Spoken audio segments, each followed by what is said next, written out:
हा गॅस चालू, हा तुमचा भडका चालू, बरोबर आहे. दुसरी गोष्ट बघा, मी इथून हात सोडला, लायटर काढला, ऑटोमॅटिकली भडका बंद झाला. मी बटनाला हात लावलाय का? अजिबात नाही. पण तेच जर आपल्या रेग्युलेटरला ह्याच्या 5 पटीने मोठा भडका ज्यावेळी चालू होतो त्यावेळी हे बटन जोपर्यंत आपण आतमध्ये येऊन बंद करत नाही तोपर्यंत ह्याच्या 5 पट मोठा भडका कंटिन्युअसली चालू, बरोबर. त्याच्यामध्ये मगाशी म्हणलं तुम्ही जर का अडकला, पहिली गोष्ट आतमध्ये माणसाला येता येत नाही, बरोबर. आणि जरी आला बाय डिफॉल्ट तुमचा रेग्युलेटर पेटलेला असेल तर बंद सुद्धा करू शकत नाही, बरोबर. ही पाईप सुटली, तुमच्या घरात कोणालाच माहिती नाही, तुम्ही सकाळी येऊन चालू करताय. बघा 10 वेळा दाबून मी चालू करायचा प्रयत्न केला, झाला का चालू? जोपर्यंत तुमचं कनेक्शन पूर्ण होणार नाही तोपर्यंत तुम्हाला इंडिकेशन हेच देणार की इथून पुढे काहीतरी झालेलं आहे, बरोबर. असं आता सुटलेली पाईप पुन्हा एकदा बसूया. दुसरी चूक काय होते आपल्या महिलांची बघा, तुम्ही रोज उठताय शेगडी चालू करताय पण कधी उठल्या उठल्या माझी पाईप उंदरानं कुरतडली, ज्या होलमधून आली तिथे क्रॅक झालाय, कोणी बघतं का? इथं वगैरे कुठे क्रॅक गेलाय का? नाही. आमचं लक्ष मगाशी म्हणलं जातं कधी जोपर्यंत इकडे वास येत नाही, जोपर्यंत भडका होत नाही तोपर्यंत आम्ही बघत नाही, बरोबर. तसा एक छोटासा लिकेज करतो, मगाशी आपण मोठा लिकेज करून बघितला, बरोबर, पाईप काढून. आता एक छोटासा चाकूने कट करतो इथल्या की तो उडतं कशी, 1 सेकंड बघा. आवाज येतोय लिकेजचा, इथल्या की तो ओढून घेतली, बरोबर. आता त्या केवढीच राहते का? जशी पाईप चढत जाते, होल वाढत जाते, भडका अजून मोठा होत जातो, थोडासा मोठा करतो, काय झालं? तुम्हाला घाबरायची गरज लागली, बटनाला कुठल्या बंद करावं लागलं का? मॅन्युअली आपण काहीच केलं नाही, ऑटोमॅटिकली डिव्हाइसला कळालं तुमच्या कुटुंबाला धोका वाढायच्या अगोदर गॅस तुमचा कट ऑफ केला, बरोबर आहे. आता हे लिकेज आहे तुम्हाला माहितीच नाही, तुम्ही सकाळी चालू करताय, 10 वेळा दाबून आपण चालू करायचा प्रयत्न केला पण झालाय का चालू? अजिबात होणार नाही. म्हणजे जोपर्यंत तुम्हाला माहिती नसेल तोपर्यंत मशीन तुम्हाला दाखवते की पुढे काहीतरी छोटं मोठं लिकेज झालेलं आहे, बरोबर आहे. आता हे लिकेज तुम्ही जोपर्यंत काढत नाही तोपर्यंत अजिबात चालू होणार नाही. आता झालेले लिकेज आपण काढूया. सगळ्यांच्या घरचे छोटे मोठे लिकेज दाखवले, पाईप निघणे, उंदरांना खाली कटिंग होणे, रोजचे प्रकार काही नाही. रोज रोज घडतं काही? अजिबात नाही. कधीतरी नजर चुकीने घडतं, बरोबर. रोज काय घडतं? एवढ्या वर्षाचा अनुभव काय सांगू शकता? रोज काय घडतं?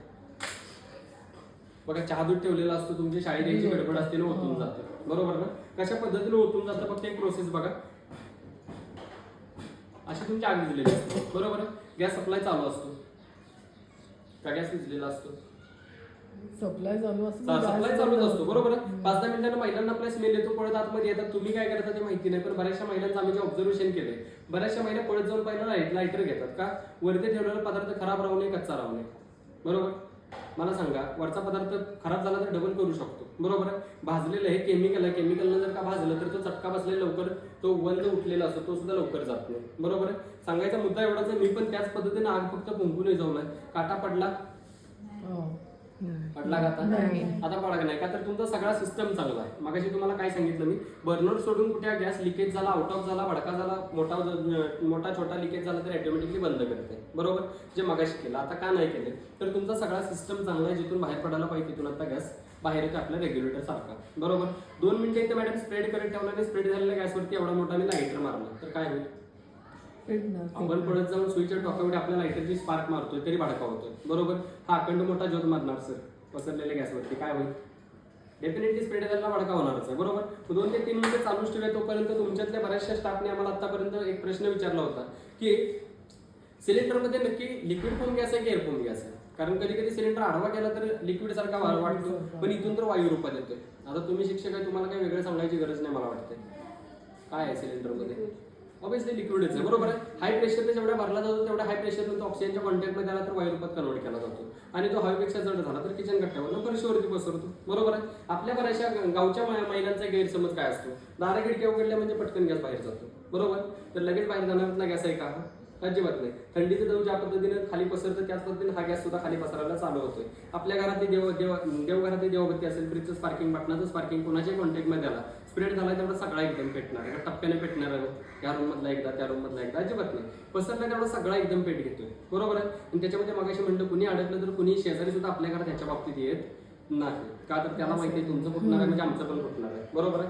बघा बोलतोय पेटतोय, साईडला वगैरे कुठंच नाही. असं का झालं? तर काटा तर तुमचा चालू आहे, बरोबर आहे. पण माझा मशीनने आता गॅस तुमचा कंट्रोल केलेला आहे. अर्थात काय, मगाशी 100% चालू होता, बरोबर. त्यातनं तुमचं बटन चालू राहिलं, ओतून गेले की वाऱ्या जोरतीने तुमचा आग विजला तर हाच आग पूर्ण बर्नरला जाऊन तुमचा लागत नाही, तोपर्यंत पेट घेणार नाही. मग तुमचे दोन्ही बर्नर चालू राहू द्या. मध्ये तुम्ही मेणबत्ती लावून शाळेमध्ये आला, 8 तासानं माघारी जरी गेला तरी जाताना आपल्या डोक्यात पहिल्यांदा काय वाटतं? घरात काहीतरी घडलं असेल, बरोबर. कारण मेणबत्ती चालू होती, गॅस चालू होता. परंतु माझं डिव्हाइस असताना बऱ्याचशा लोकांची फीडबॅक अशी आहे की बटणं 2-2 तास लहान मुलांकडनं चालू राहिली होती, घरामध्ये गॅस पूर्ण पसरला होता, पण घरामध्ये दुर्घटना घडली नाही का, तर ऑलरेडी तिथे डिव्हाइस इन्स्टॉल होतं. बघा आता हे पेटत नाही असे नाही, प्रूफ करून दाखवतो पेटतंय किती.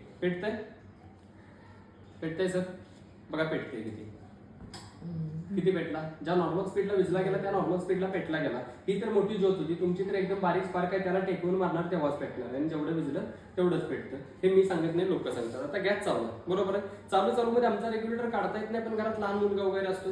आता तुम्ही जे मला प्रॅक्टिकली बघताय माझे किंवा आमच्या पूर्ण टीमचे इन्स्टाला युट्यूबला सगळ्या ठिकाणी लोकांनी तुम्ही जसे व्हिडिओ करता तसे बऱ्याच लोकांनी सगळीकडे टाकलेले आहेत. मग तेच व्हिडिओ बरेचसे लहान मुलं सुद्धा बघत असतात बरोबर. आज लहान मुलांकडे मोबाईल असतात, बघत असतात. समजा बघता बघता एखाद्याने चालू मध्ये इथनं तुमचा रेग्युलेटर समजा बसला, तरी बटन बंद करण्यामध्ये गॅस तुमचा कट ऑफ केला. तुम्हाला कट ऑफ करायची किंवा बंद करायची गरज लागली का? अजिबात नाही. आता एक शेवटचा प्रॅक्टिकल जो तुमच्या काल फायर स्टेशनला आम्हाला काल विचारण्यात आला की तुम्ही दाखवलं सगळं इथून वरती दाखवलं, आम्हाला पण पटलं, आम्ही पण एक ऑटोमॅटिकली बंद करते बघा. पण कधी कधी काय होतं, आमचा रेग्युलेटर आम्ही 8-10 वर्ष खराब होईपर्यंत बदलत नाही. त्या पद्धतीनं बाय चान्स मशीनच्या वरती जर रेग्युलेटरने पेट घेतला तर मशीन ऑटो कट ऑफ करणार का? तर करतं. दुसरी गोष्ट, सिलेंडरचा जर स्फोट होतो, कधी कधी कसा होतो ते पण सांगतो. हे ज्यावेळी बटन आपण बंद करायला जातो इकडे कुठे पेटलेलं असताना, त्यावेळी बटन बंद करते वेळी गॅस इथून टाकीमध्ये रिटर्न ज्यावेळी सोडण्याचं काम असतं, त्यावेळी इथून किनकी सुद्धा जर आगीची बॅकफायर झाली तर क्षणात टाकीचं 2 ते 3 मिनिटं स्फोट होतो. मग त्यासाठी तुमचं मशीन काय त्याच्यावरती काम करू शकतं का, किंवा सिलेंडरचा स्फोट थांबवू शकतं का? तर थांबवतं कशा पद्धतीनं बघू शकता. आता हे जे दाखवतोय हे फक्त माझ्या डिव्हाइसचं प्रेशर आहे, ह्याच्या 5 पटीने आपल्या रेग्युलेटरचा भडका असतो बघा. आता दाखवायचा माझा मुद्दा एवढाच होता की ह्याला एक नॉन रिटेनचा वॉल्व दिलाय, म्हणजे एकदा तुमचा गॅस बाहेर सोडला वरती मोकळा राहील, पेटता राहील, वरती अडकून राहील मशीनमध्ये, पण डिव्हाइस मधून परत खाली बॅकफायर तुमचा गॅसच काही मोकळी गॅस सुद्धा खाली जाणार नाही, किंवा तुमची ठिणगी सुद्धा खाली जाऊ शकत नाही, म्हणजे बॅकफायर होणारच नाही, तर दुर्घटनेचा चान्स आहे. सिलेंडर मध्ये आग बॅकफायर होणारच नाही, तर दुर्घटना घडू शकते का? नाही. कशी वाटली मॅडम सुरक्षा? बरी आहे. पहिली 3 फायदे समजले, जे आम्ही कधी वेट करत होते, इंडिकेशन देते भरली नाही भरली, संपणार कधी. दुसरा सर आतमध्ये वायसर नसेल तरी हे बसतं, तुमचा रेग्युलेटर लागत नाही, वाजतो आवाज होतो, म्हणजे तुम्ही पाणी ओतून चेक करणार नाही, मला पण माहिती आहे, मी जे मगाशी तुम्हाला दाखवलं. त्यासाठी डिव्हाइसला सिस्टम कंपनीने असं दिलंय की वायसर आतमध्ये पूर्णपणे नसेल तरी ते बसतं, म्हणजे लिकेज असेल तर खाली रिड्यूस करायचं काम करते. महत्वाचा पार्ट आता काय बघितला की सिलेंडर पेटण्यापासून तुमच्या बर्नरच्या ओतून जाण्यापर्यंत कुठलाही प्रकार तुमच्या घरामध्ये लिकेज झाला, ॲटो कंट्रोल किंवा ॲटो कट ऑफ विदिन सेकंदात करायचं काम करतंय. अर्थात आपलं घर विदिन सेकंदात सिक्युअर करतंय बरोबर. आणि चौथा पॉईंट, गॅसची बचत करते, जे प्रेशर रिड्यूस केलेलं आहे. लोकांचं म्हणणं आहे 10 ते 12 दिवस सिलेंडर एक्सटेंड होते. मॅडम तुम्ही आता यूज करताय किती महिने किंवा किती वर्ष झाले बरोबर. गॅसची बचत काहीतरी जाणवत असेल, सिलेंडर एक्सटेंड वगैरे थोडाफार 8-10 दिवस बरोबर. हे लोकांचेच फीडबॅक आहेत किंवा आमचे सिलेंडर जास्तच जाते. मी म्हणतो लोकांचे 10-12 राहू दे, आपले 6 दिवस जरी एका सिलेंडरला जास्त गेले, वार्षिक आम्हाला 10 सिलेंडर लागतात इयरली बरोबर आहे. 10 सिलेंडरचे 6 दिवसाप्रमाणे तुमचे 60 दिवस वाचले, म्हणजे 2% इयरली कमीत कमी बचत केल्या. मग आमच्या गॅसची बचत प्लस आमच्या महिलांच्या आमच्या पाठीमागे सुद्धा सुरक्षा करणारं असं डिव्हाइस आमच्या प्रत्येक महिलेसाठी प्रत्येक घरात मॅडम असावं की नसावं? डेफिनेटली असलं तर पाहिजे. हा थोडक्यात सांगतो, ते पण सांगणार, थोडीशी काढायची आणि बसवायची सिस्टम सांगतो आणि थांबतो. दोन्ही बटणं तुमच्या ऑन आहेत, काळा काटा सकल आहे. आपली सिलेंडर संपल्यानंतर आतापर्यंत आम्ही एका बंद करून काढत होतो बरोबर. आता तुम्हाला संपला तरी याला हात लावायची गरज नाही, डायरेक्ट मशीनचं बटन ऑफ करा आणि पुरा सेट जसा रेग्युलेटर काढतो तसाच बाहेर काढा, जेणेकरून ह्याची झीज थांबते, ह्याची लाईफ वाढते, याला सारखा बदलावं लागत नाही. परत नवीन टाकेला जोडताय, रिंग वरती उचला, ज्या पद्धतीने रेग्युलेटर लावतात तसंच बसवायचं, रिंग प्रेस करा, बटन चालू करा, आणि वेगळं काही जोडल्यानंतर ह्याला फक्त 2 वेळा प्रेस करा मीटरला, 1-2.